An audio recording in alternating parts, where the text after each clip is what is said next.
circle and triangle moves forward together, when story, music, and dance move forward together with leadership from the heart, we can accomplish anything. And I see that Nishwaka and Bhutani are really doing that. And there are other leaders, of course, but they're representing the entire Amazon and entire indigenous nations on how we can do this. And I think the world needs to pay close attention to that because it's working. And using celebration and your culture as the way to lead protecting nature, this is very interesting. And when I interviewed Nelson Mandela's grandson in Nelson Mandela's home, he talked about before they'd go out to protest that they would dance. And imagine this, like before I go for my job interview, I dance. Before I go protest, I dance. Before, or after I have a breakup, I dance. Before I have a big speech or an important meeting, I dance. Before I go organize those grassroots women, I dance. Before I dream my visions for the future, I dance. And when you bring that frequency of joy and celebration and program it into a ritual, into your life, it's very powerful. It becomes a moving prayer. It becomes a golden arrow of intention.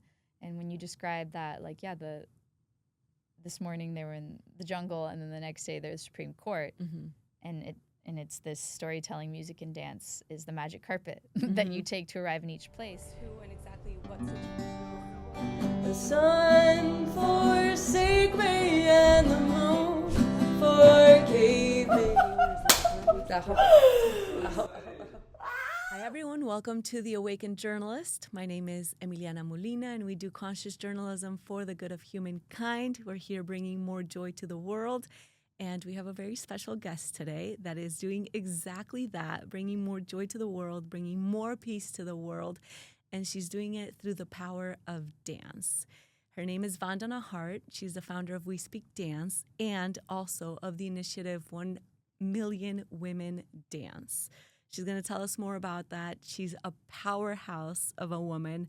I am so excited for this conversation because from the day we met, we just hit it off, we clicked, and this interview has been so guided. As soon as we met, we got the full body chills. Like, we had to rearrange our schedule because she's flying out tonight from Miami to go to multiple events around the world.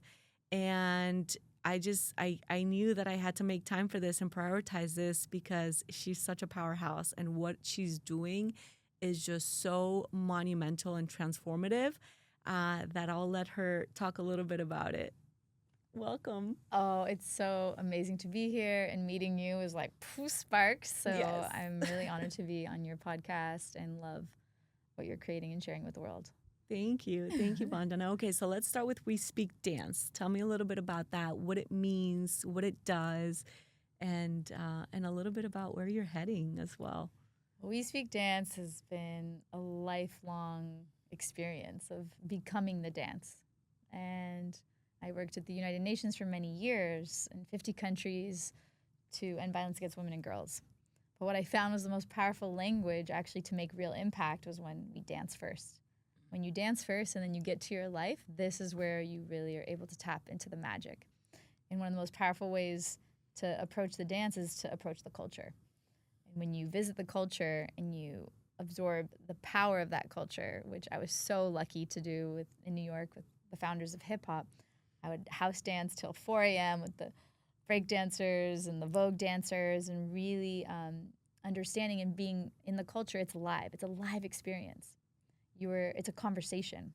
So that's why it's called We Speak Dance. It's a show on Netflix worldwide, and I've created it independently.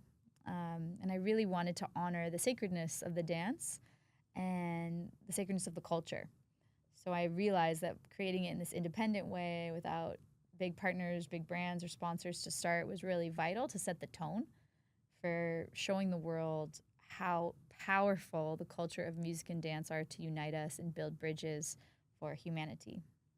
I love that. Tell me a little bit more about the show as well. And before we dive into that, I do want to say that I've also experienced the power of dance in my own personal life. And I can dive deeper into that a little bit later down the interview. But I love to start my day every time that I can dancing. And I dance with my puppy all the time, Galia. She's right here sitting next to us. You guys can't see her. I'll probably show her later in the podcast. But I just put on either merengue or salsa, or reggaeton, or like whatever I feel like dancing. And then I just grab her and I dance with her and I cuddle. And it's so supportive to really just ground myself and start with like fresh energy of like, okay, I did something for me first, and now I can go and work and be of service to my job or to the world, or, you know, whatever activities I have going on that day. But tell me a little bit more about the show and how that came about. And also, I want to applaud you because I know what it's like to work as a solo one-man band, directing, recording your own show. And it takes a lot of ovaries and courage and work. So you're just like, you just continue to amaze me. Oh, you're so beautiful. Thank you. I love what you said about dancing every day and like getting into the frequency of joy. And, you know, in a time where the world is so divided, there's so much fear, there's so much disconnection, that we all have access to dance as a language to immediately connect us back to our heart, to our highest frequency of joy for free in any moment. And it amplifies when we dance with each other. So integrating into daily life, into everyone's daily practice, wow, like this is how I've been able to manifest, to create the world that I've created with the UN, with Netflix and Silicon Valley, is all through actually the power of dance. And yeah, so the show is, it's definitely not a one-woman band. Like hundreds of people have supported me along the way, but I've done it independently. And I think really creating something from your values, from your core, from your essence, not compromising that is like the biggest advice I'd give to other entrepreneurs, creative leaders, especially women, is like, this is the time for us to radiate our truest authenticity.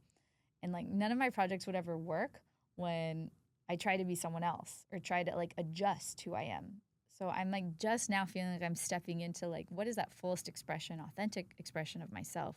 And the dance reminds you each time, because when you dance and you enter a trance, like Rumi would say, or Osho would say, dance is the highest form of meditation. You know, you dissolve, you become nothing. And when dancers talk about, you know, going into the cipher, into the circle, and dance battling or freestyling, they talk about this expansive freedom that I'm connected to everything. So it is a deeply like spiritual practice, but it also can just be fitness. And I think the TV show We Speak Dance is really showing how spirit moves through people, and then the culture speaks. And so like we started in Nigeria very intentionally, because all music and dance and spirit of the human form have started in Nigeria. Like all of culture like is influenced by Nigeria. And the Yoruba culture has transformed the world and become part of the Cuban culture and the Caribbean culture and the Brazilian culture. So the way that rhythms have formed all over the world is influenced there. So to start this global dance movement of how do we unite all of the hearts in the world to dance together, with We Speak Dance, it started in Nigeria very intentionally with the Fela Kuti family, and exploring the power of Afrobeat music and dance. And we've never told the story from the dance perspective. So Fela Kuti's daughter, Yeni Kuti, does all the choreography for the band. And oh, my stomach's growling. I felt that. Oh my gosh.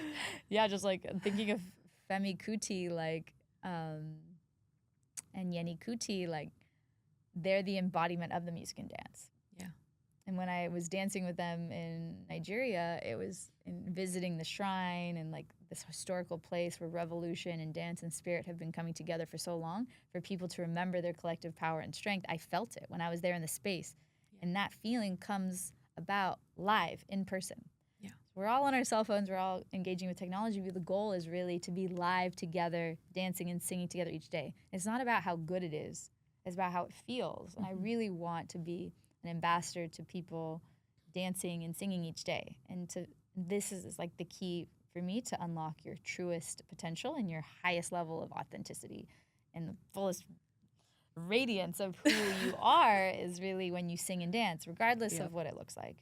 Yeah. So Nigeria, for me, like there's so many people there that inspire me, that embody this for many, many generations. So to be able to link that story and that culture and share it with the world in a way that someone in Texas wrote to me after watching the Lagos episode and was like, wow, I really want to go travel to Nigeria and learn their music and dance, and I've never been to Africa. And you made me realize Africa is not one place, it's many diverse cultures. So through music and dance, we're able to educate people from all over the world about how rich and diverse every part of the world is, and to spark the beauty and desire for people to connect with cultures they might be unfamiliar with. So this was a lot of the drive behind creating the show, is to create something that really people can feel like they resonate with, no matter what language they speak, what religion they come from, what their gender, ethnic, cultural background is. We all speak dance. We all speak music. Absolutely. And I feel like we're all remembering that Africa is the motherland. And even if you turn the continent upside down, it almost looks like a pregnant woman, you know? So Africa is the motherland. We're remembering those roots. I've never thought of it that way, but I would love to see that image. Thank you for sharing You're that. welcome. Wow. You're welcome. The real motherland. The real motherland. And I was just at the Billboard Miami Music Week, and there was one panel in particular where it was all about Afrobeats, and they were all talking about Nigeria and how a lot of these artists and musicians have gone specifically to Nigeria to connect with the land, to connect with the rhythm. One of them is, and some of them are Colombian famous artists. Goyo is one of them. She's a magnificent musician. And the other one was Osuna and many more. But they were saying how they went from town to town and they were just going into the homes of the locals. So some of them, you know, homes without air conditioning or anything, but they were just really trying to understand the culture, the family vibes, how they interact every day so that they could really put that message into the song, into the Afro beats, into the rhythm and the music. And I think that there's an up and coming movement in Afro beats specifically because we are remembering the power of those African roots. That's one point. Then you mentioned something really important as well that I wanted to touch on, which is, pardon my ignorance, because I don't know who the two female that you mentioned are that you were dancing with. If you can give us a little bit of history about them. Yeah. So Fela Kuti was like the inventor of Afrobeat music and dance. So he was a revolutionary. Oh, so it's a he. Okay. Yeah, and Yeni Kuti is the daughter. Okay. And she did all the choreography. So there's documentaries about Fela. There's a Broadway show about Fela Kuti that's on that's produced by Will Smith and Jada Pinkett Smith. Okay. And it's really in the 60s, 70s, like they created their own community that was separate. So it's really, really special. The history of the Nigerian culture is so profound. And I think in this time in the world where there's so much confusion in leadership, like one of my huge passions is how do we lead with the hearts? When I do keynote speaking around the world, I just did a keynote at the Egyptian pyramids for 200 technology leaders, CIOs, with the CIO Global Forum.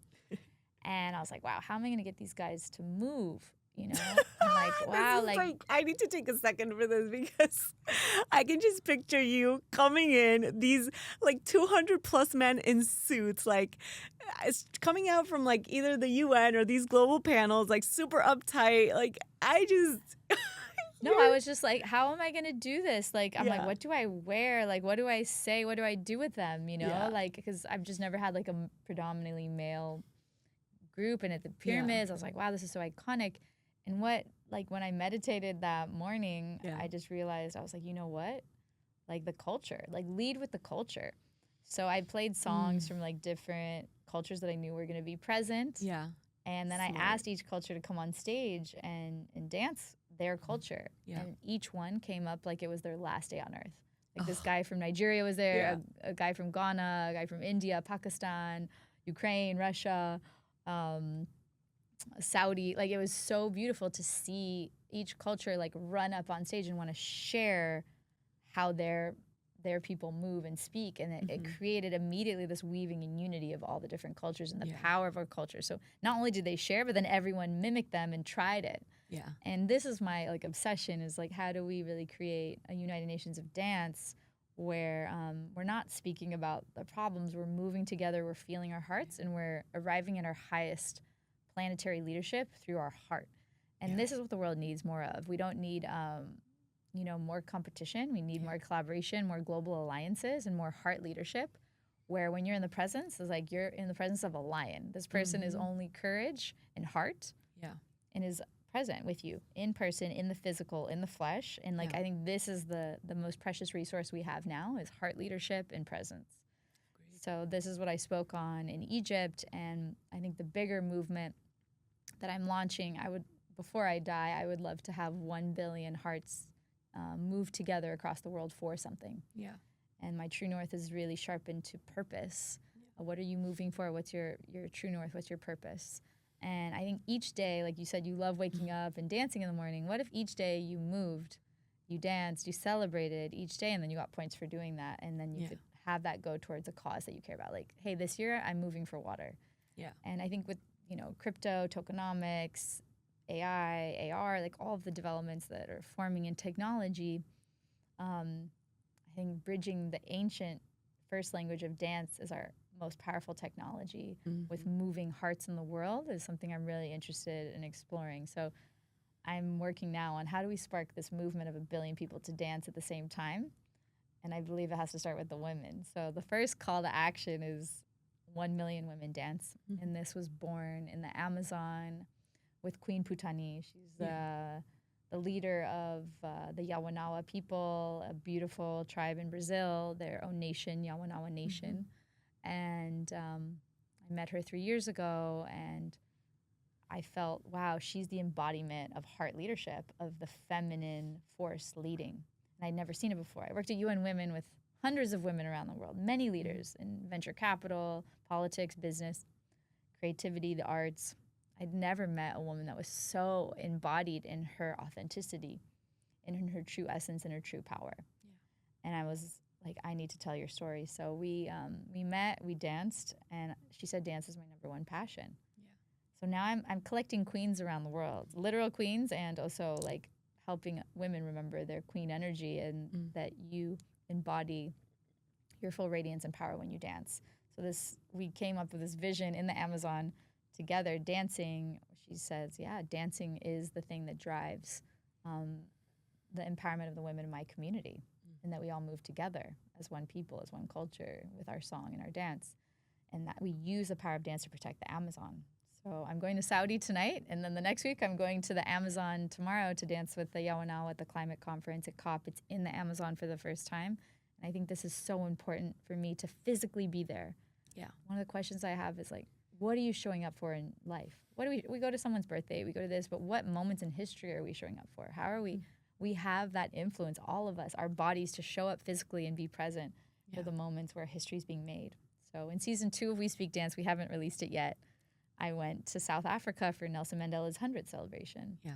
I just showed up because I was like, history's being made. I want to be here. Yeah. So I make decisions in a funny way of just like, where can we shape a new reality? Where is there so much excitement and hope? And I think when 1 billion people dance together at the same time, we can create an excitement and hope that lasts for a very long time, that restructures the hope and the imagination of the whole planet. I love that. That's so powerful. And I had the privilege of actually traveling to Aldeia Sagrada in Brazil, in the state of Acre, the Yawanawa nation's homeland. And it was beautiful because the way that Putani and Chief Nixiwaka work together is he was leading through storytelling and she was leading through dance. So he gave us a little bit of background and context about his tribe, his people, the ancestry, and the importance of passing down history through storytelling. And one of the things that really kind of ignited something within me, some kind of remembrance, was he said, the women lead with the vision. She has the dreams, she has the visions, she has the ideas, and then I just follow that guidance and I go and I do the work. And that whole week we danced in ceremony together. We danced with their family, we danced with Putani, we danced with Nixiwaka. And the day before, so we left Aldeia Sagrada, and the day afterwards, Chief Nixiwaka was actually going to the Supreme Court in Brazil to give a speech. So I think that was one of the first times where I actually understood the power of dance at a global scale, right? It was like he was really gathering la fuerza, or the force, from the forest through the dance, through the singing and the chant, and through uniting people from different cultures and backgrounds to be able to have the strength to penetrate with masculine energy and direct guidance, like a space that can be so controversial or so damaging to humanity, but like with so much grace and power, because he had the support of dancing in community, which is what you were speaking about, the power of amplifying this message of joy and peace through intention, through dance, and through movement together, and you really understand that once you start experiencing it and embodying it with other humans. It's really beautiful. It's so powerful what you just shared. And yeah, I see it as like this golden triangle where it's the storytelling is at the top, and the dance and the music are bottom. And when the golden triangle moves forward together, when story, music, and dance move forward together with leadership from the heart, we can accomplish anything. And I see that Nishra Kaur and Bhutani are really doing that. And there are other leaders, of course, but they're representing the entire Amazon and entire indigenous nations on how we can do this. And I think the world needs to pay close attention to that, because it's working. And using celebration and your culture as the way to lead protecting nature, this is very interesting. And when I interviewed Nelson Mandela's grandson in Nelson Mandela's home, he talked about before they'd go out to protest that they would dance. And imagine this, like before I go for my job interview, I dance. Yeah. Before I go protest, I dance. Before, or after I have a breakup, I dance. Before I have a big speech or an important meeting, I dance. Before I go organize those grassroots women, I dance. Before I dream my visions for the future, I dance. And when you bring that frequency of joy and celebration and program it into a ritual, into your life, it's very powerful. It becomes a moving prayer. It becomes a golden arrow of intention. And when you describe that, like, this morning they were in the jungle, and then the next day there's Supreme Court, and it's this storytelling, music, and dance is the magic carpet that you take to arrive in each place. That's embodied leadership.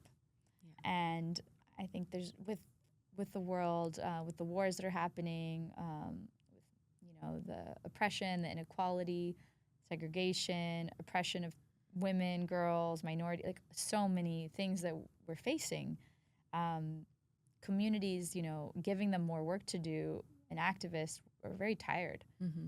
So we need deep rest and deep celebration. Yep. And to me, this is that balance of heart leadership that we really need more of, that it's okay to be deeply restful and to also be in ecstatic states of joy. And maybe these are the only two states that we need to live in to really dream a beautiful world. I love that. I love that. It's so powerful. And it's really beautiful to hear you, because, living from the heart can be very painful. And people don't realize how painful it truly is to keep your heart open, because we're such sentient humans that we feel it all. We are entering a new age of technology where we don't need phones. We've got telepathy. We have been guided by spirit. This interview alone was guided by spirit. We met yesterday. And I reorganized my whole schedule to sit next to this amazing queen to share her story, because it was so divinely guided. We both got full body chills when we met each other, and we heard the call. We are still figuring out what's unfolding and unraveling, but we're here sharing the story, and we're taking intentional action. And we both felt the call to the Amazon. And we both felt the call to the Amazon. The same tribe. Yeah, the same leaders. Yeah. And that's really beautiful to me, that I think now leaders are being woven together. And like, listen when you hear the call.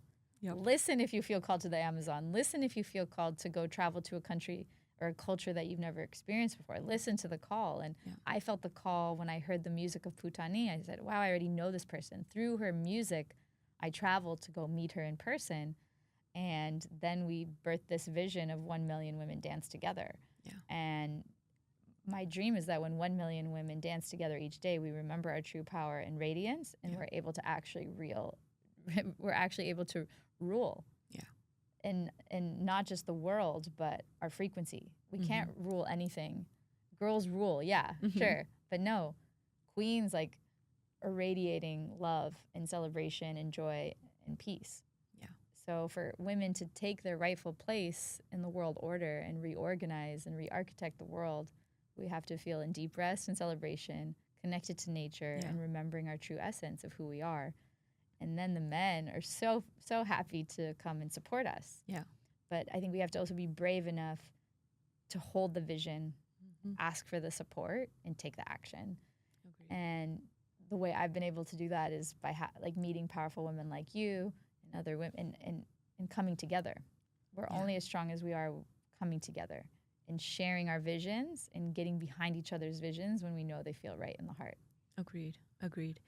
And it's beautiful because we're also moving past the era of like competition with each other. It's like collaboration. I'm here to support you. Like, I've got you, queen. I see you. I see what you're doing. Like, I am in full service, and I'm feeling more and more that the relationships that are coming into my life are in that same state. And full circle moment with the heart, you know, and what you said about the lion and the courage, right? It takes courage to open up the path with the heart, because we are going to feel energetically like the heaviness of the spaces that we're going into. And it is really powerful to use dance as a tool to move through that heaviness, right? I can't even imagine what you felt before going into dancing with these 200 men in Egypt. Like, I'm very sensitive, so I know I feel it all. And just being able to move through it with grace, keep your heart open, and then also having the courage and the capacity to hold space for that, because it is just so much liberation happening in that present moment. You know, you inviting the cultures up to dance, to share their movement, to share their culture, their passion in spaces where normally it wasn't maybe allowed, you know, or the space wasn't open for that. Well, this is the time. I think this is the time for women to rise and not take the stage, but to become the stage. And that's what the process of We Speak Dance has been. Like, I had no stage. I was a judge on So You Think You Can Dance in Kenya, you know, and I realized there was no TV show that showed the power and sacredness of dance as a weapon for peace, a weapon for unity. Yeah. And I said, wow, like, I'm going to not, like, just take that stage. I'm going to be that stage. And I think this is the call for women and men in their feminine leadership to rise in any gender, to really rise in the feminine force, which for me, the feminine force means protecting nature, living in your heart, and connecting to your highest vision. Yeah. And those three coming in balance. But it's a time to be the stage of that alignment, of that each step, each move, each dance is protecting nature, is in the heart, and is linking to your highest vision. And I think it can be that simple. But this is a call. The 1 Million Women Dance is a call to all women to really rise to our full confidence, and not confidence with ego, not how we look, but how do we feel? Yeah. Can we rise in our full radiance and move the world together from a place of real love and from a vision that we all see as something like, wow, that inspires me to shine even brighter. And together, 1 million women dancing together each day can create a new stage for the world. I really believe that women moving together each day, united, building alliances, supporting each other's visions and dreams, this is the frequency where we're going to inspire all the men to support us and to be like, yes, like, we want to be part of something that's about beauty and celebration, integrity and vision. I think we get distracted sometimes and try to fit into the existing system, and this is where we keep falling down, and we're not inspiring each other when we're trying to fit into a system that's broken. We're going to inspire each other by creating a completely new stage and becoming that stage and rising into our full tigress mode. I love that. Yes, please. And I'm a Leo, by the way, so it's like full tigress mode. Of course you are. Okay, so let's talk a little bit about Jimena Cho too, because I know you know her, and we're about to enter in Miami. Yeah, full body chills.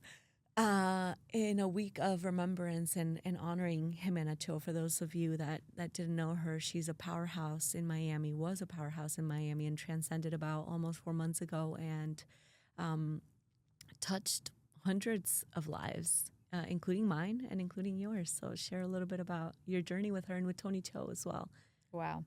Yeah, so I met Jimena and Tony during the pandemic in Mexico, and it's so beautiful. Immediately she said dance is like my main passion, and indigenous communities. And she's Colombian, has worked with indigenous activists and shamans and leaders from the entire region, from Central America, across Brazil, and she also works with Putani.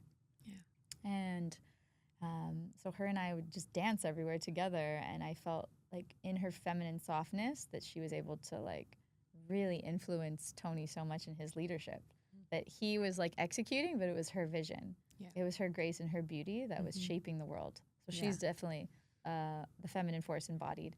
And Tony and I hosted an event for COP26 in Glasgow, Future of Cities, where we brought dancers from all over the world to move everyone and talk about celebration as the vital life force that we need behind climate and tech solutions, and that celebration, and that nature and climate is people, is human, is culture.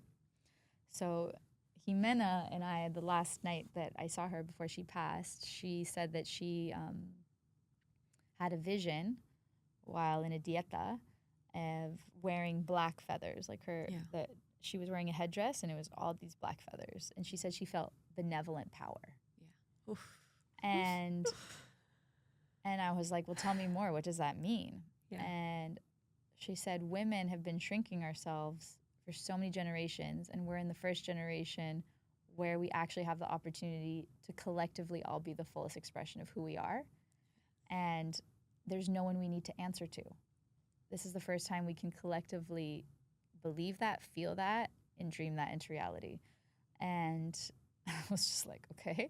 And she's like, yeah, and it's the time for you to really rise into your full power. And that doesn't mean money, fame, or any of these superficial material things. Benevolent power is that your spirit is leading everything, and then everything else follows.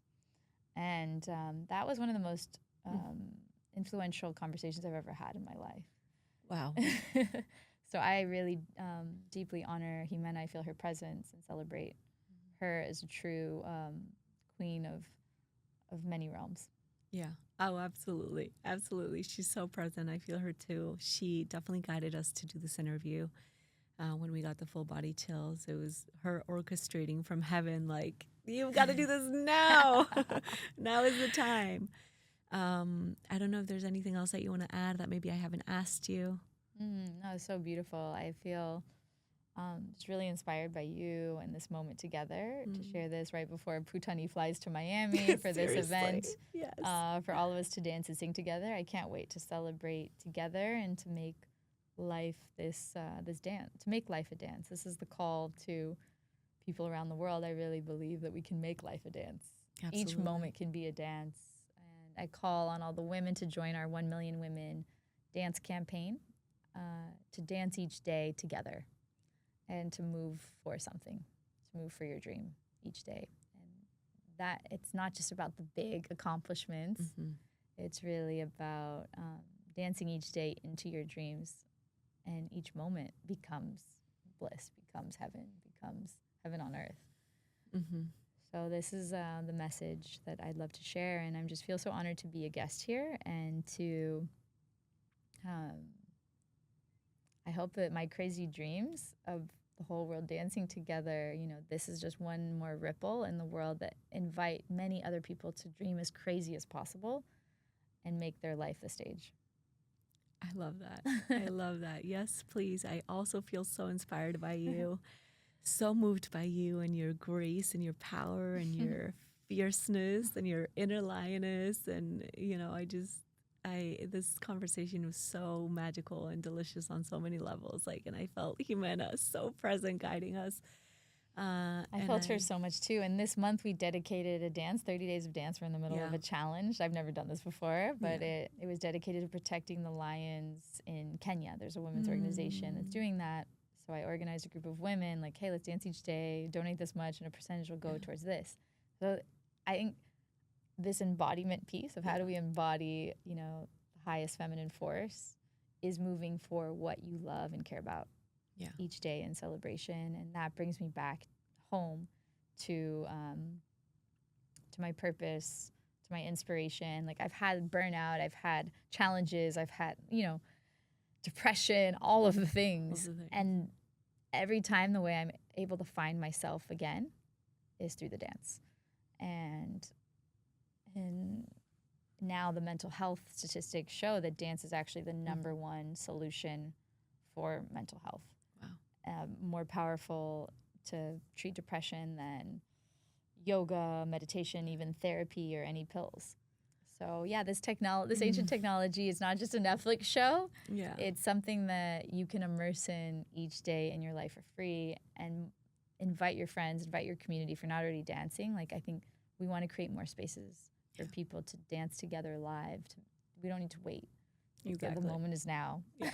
Drinking your coffee or your cacao in the morning and just dance. I dance every time I eat yummy food. I'm like doing the joy dance before the food goes into my belly. It's, it's those tiny wins. They matter. They really matter. Yeah. And I think it matters not just to us, but we then bring that joy into our communities, into everything that we do. So it's for us. It's that self-love, but then it's sharing that with the world. So this is my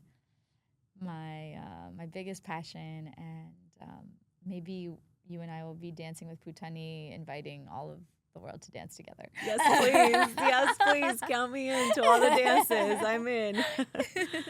All right, my love, thank you so much for this conversation. It has been really such an honor to sit beside you and to hear you and to just share your magic. So thank you. I'm so honored to be here. Thank you. Who and exactly what's the sun forsake me and the moon forgave me.